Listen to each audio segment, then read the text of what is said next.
What's up, everybody, and welcome to the Bears Profit Plays YouTube channel. If you enjoyed the content in this video, be sure to like and subscribe to the channel below. Also, be sure to stick around to the end of this video for a quick message from our team. Let's get into the video. All right, Trey, let's get into our MLB picks and props for Wednesday, July 5th slate of games. Take a look at that leaderboard. Start us off. Yeah, I had a good day. I went 2-0 because I rode the Miami Marlins again, -0.5 on the first 5 run line, and the over 4.5 team total runs versus the St. Louis Cardinals. And this was an easy cash for us because the Marlins, they were ahead by a score of 7-0 heading into the 6th inning. So they cashed the -0.5 on the first 5 run line, and then they cashed the over 4.5 run line a lot earlier than I projected because I said the 5th or 6th inning, and they cashed it in the 4th. So it felt good to cash both these bets, but I did feel bad for Adam Wainwright. Yeah, Adam Wainwright torn up again. Poor guy. I went 0-1. Well, I haven't gone 0-1 yet, but I'm going to call it 0-1. I have the Los Angeles Angels on the money line. Was a really good game early before the 4th inning. Ohtani got in a little bit of trouble. He gave up 2 runs, and then he gave up 3 in the 5th. They blamed it on a cracked fingernail, and I suppose it's possible for him to have a little bit of discomfort, but I don't like that. He gave up back-to-back home runs, and then he said, nope, I'm done. I can't do it. He has been having some issues with that fingernail, but, I mean, it seems a little bit soft to blame it on the fingernail. Just say you were bad and move on to tomorrow, just like I'm doing. I was bad. I'm moving on to tomorrow. Bounce-back day for me. Trey, let's look at our plays for tomorrow. Start us off. I love that there's no excuses. So I'm going to be attacking this Toronto Blue Jays at Chicago White Sox game. And this game's going to be pretty fun to watch, at least for me, because I'm going to be betting on the Blue Jays in this game. So give me the Blue Jays on the money line. I'm also going to take them over their 4.5 team total runs. I love both these plays because the Blue Jays, they're the better team. They have the better hitters, and they are throwing out the better pitcher in this game because Toronto, they're throwing out Jose Barrios here, and he's pitched in 17 games already this season, and he's turned that to an 8-6 record with a 3.74 ERA. And Barrios, he's been really consistent for the Blue Jays this season. Meanwhile, the White Sox, they're throwing out Lance Lynn in this game, and he has not been consistent at all this season. Actually, he's been consistently bad for them because he's gotten rocked in every single one of his home starts this season, basically, because he's pitched in 7 home games and turned that to a 2-4 record with a 7.22 ERA. And if the Blue Jays bats can get to him early in this game, I think it could get ugly pretty quickly because Toronto, they average 4.46 runs per game.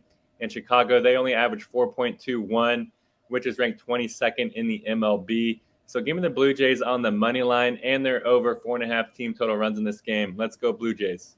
Yeah, I like that, Trey. For my play today, I'm going to be looking at the Texas Rangers going up against the Boston Red Sox. 2 guys on the mound that I really love. Brian Bayo for the Red Sox. I talk about him all the time on here. And then John Gray for the Rangers. We do have 2 really good offenses in this game, but 10 runs is way too many between these 2 starters. So I'm going to go under 10 runs as my play in this game. For the Boston Red Sox, they will have Brian Bayo. He has given up 2 runs or less in 9 of his last 10 starts, pitching an average of 6+ innings in all 10 of those games. The only game that he allowed more than 2 runs was against the Tampa Bay Rays, where he allowed 3 runs and 6 innings of work. He is a very impressive young man to watch, and if you do get the opportunity to watch him, I think you should clear a little bit of your schedule. Watch him pitch. He is incredible. He has had 3 straight games giving up just 1 earned run, and he's gone 7 innings in 2 of those 3 games. The 3rd game that he pitched was a 6 2/3 innings game where he had a no-hitter through 6 2/3 innings against the Marlins. He has worked his ERA down from 5.71 on May 4th to now 3.08 on the year. After this game, he will probably have a sub-3 ERA, looking to finish the season strong for the Red Sox. On the other side, John Gray for the Texas Rangers. He's been the guy for them all season long. And he's given up 12 earned runs in his last 3 games, but on the year, he's only given up 31. So he has struggled recently, but on the season, he's been as good as it gets for them. He is a guy that can go very deep in games as well. And then his last 10 games, he has given up 1 earned run or less in 7 of those 10 games. This should be a great pitching duel as we see both guys work through powerful offenses, keeping this game to a low number. I'll be going with the under 9.5 runs between the Boston Red Sox and the Texas Rangers as my play. Trey, let's take a look at our player props from yesterday. Start us off. Yeah, I went 1-1 yesterday, but I should have went 2-0 because it hurt. I gave out Luis Arias over 1.5 total bases versus the Cardinals, and Kyle Hendricks under 2.5 earned runs allowed versus the Brewers. And Arias, he is the one who did not cash for us because I should have just taken his over fantasy score because that is what did cash. Because Arias, he went 1 for 3 in this game with a single, 2 walks, and 1 run scored. So he did not cash the over 1.5 total bases for us, but he was getting on base throughout this entire game. But thankfully, Hendricks, he did cash for us in this game. He pitched in 6 innings, and he allowed 2 runs on 4 hits. So he did pitch pretty good in this game. So shout out Kyle Hendricks. I went 1-1 yesterday, but I love my picks for today. Yeah, Trey, I had another bad day. 0-2. I had Anthony Volpe over 1.5 bases, and I also had Shohei Ohtani under 2.5 earned runs. I knew the risk of taking Anthony Volpe, but the way he was batting, I had to jump on him. He cooled off today, didn't record a hit. And then Ohtani, he looked great early. Like I said, he found some trouble in the fourth and the fifth. The umpire behind the plate, I watched the entire game. He was brutal in this game. I don't usually care what the calls are if they're consistent both ways, but they were definitely not consistent in this game. He got a lot of bad calls. But in the end, Xander Bogaerts, he sent him over the top with over 3 runs, and it was a no-doubt home run. Probably one of the hardest hit balls I've seen this season from Xander. So good job, Xander Bogaerts, I guess. He hit a towering home run to end my night on an 0-2 night. But I'm going to bounce back today, Trey. Let's go 4-0 today. Start us off.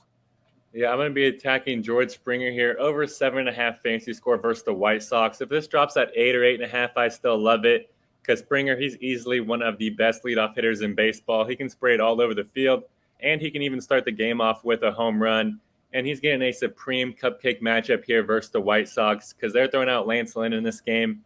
And Lynn, he's been less than stellar. I broke down Lynn earlier on in the game picks, but when Lynn is pitching at home, he has a 7.22 ERA and a 1.58 whip. He's been allowing a ton of base runners and been allowing a ton of runs, and it should not change at all in this game, especially going up against George Springer, because Springer, he does have some history against Lynn as well. He has 1 home run and 4 RBIs in his 24 at-bats against them, so I expect him to have another great day against Lynn here. So give me George Springer to go over 7.5 fantasy score versus the White Sox. Yeah, Trey, I like that. For my batting prop today, I'm going to be taking Ronald Acuna Jr. over 1.5 bases against the Cleveland Guardians. We aren't even to the All-Star game yet, and I don't think we've ever seen an AL and an NL MVP race where 2 guys are so far apart from the field. Ohtani, obviously, currently minus 1,400 to win the MVP in the AL, and Ronald Acuna Jr. is minus 400 to win the MVP in the NL. That's because Acuna Jr. is having one of the best seasons we have ever seen in baseball from an outfielder. He is currently hitting .334 on the season with 113 hits, 21 home runs, and 40 stolen bases. And he's managed to get on base 42 times from walks.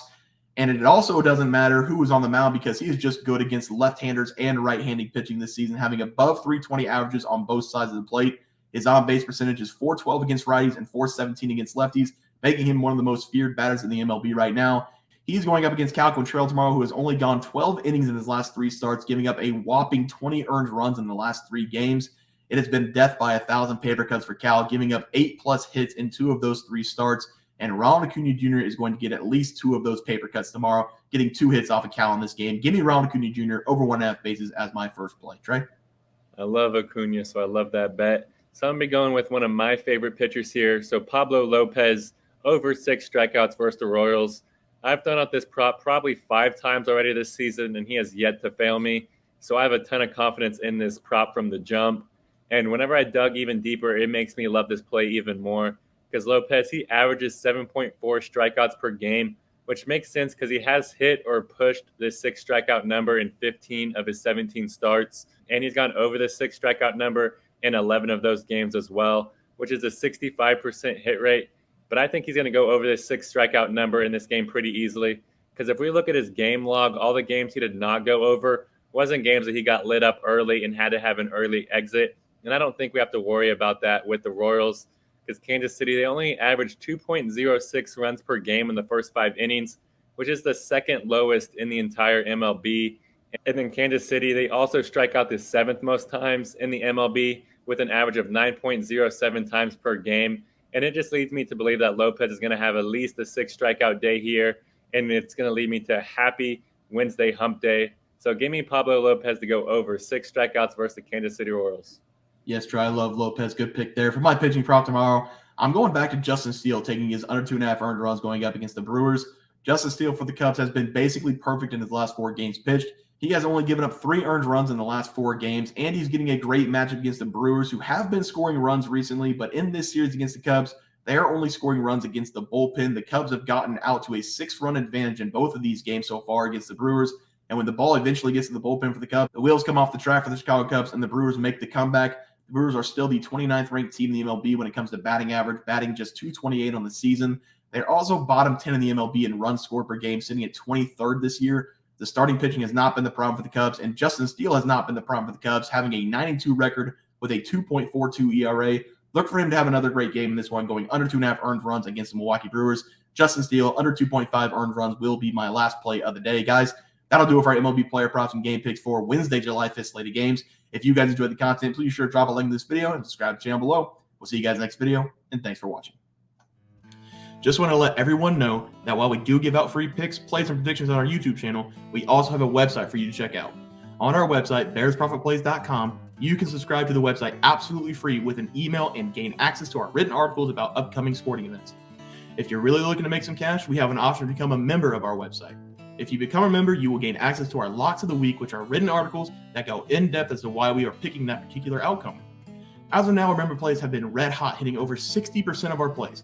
If you don't want to become a member, it's no sweat. We are here to try and make you guys some money. That's our main goal. So come on over to bearsprofitplays.com and subscribe for free.